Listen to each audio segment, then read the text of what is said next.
So lagi po tayong manalangin, laging maging maingat sa mga ginagawa natin, sa mga kinikilos natin. Lagi lang tayong lumaban sa hamon ng buhay. Huwag niyong kitilin ng buhay niyo sa dahil lang hindi niyo malampasan yung problema.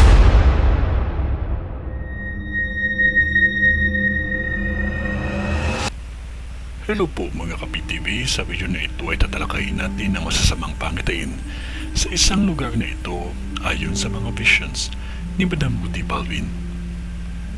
Pero kung ikaw ay hindi pa nakasubscribe sa aking channel, baka naman.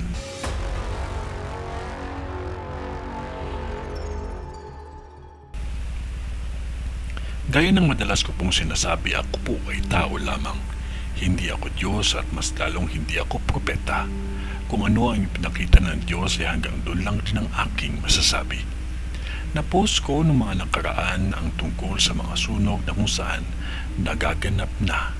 Ngunit ako po ay may nakita ulit sa aking vision na panibagong babala sa 2026. Isang enerhiya na kung saan umiikot ang apoy at aksidente sa lugar na ito. Unahin ko muna ang lindol.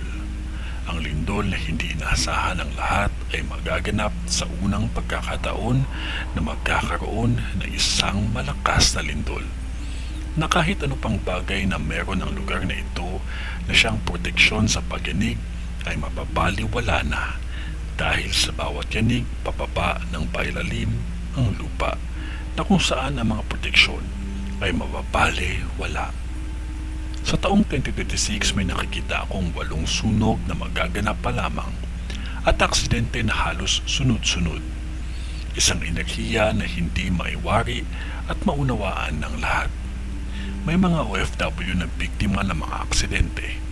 Magmaingat sa pagtawid, sundin ninyo ang batas ng lugar na ito upang hindi magkaproblema.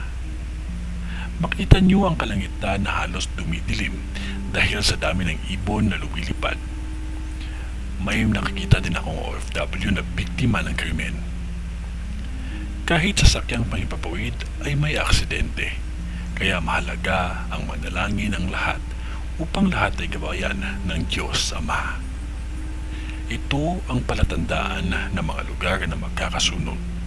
Isang lugar na kung saan maraming pilihin at hindi ito malayo sa train station.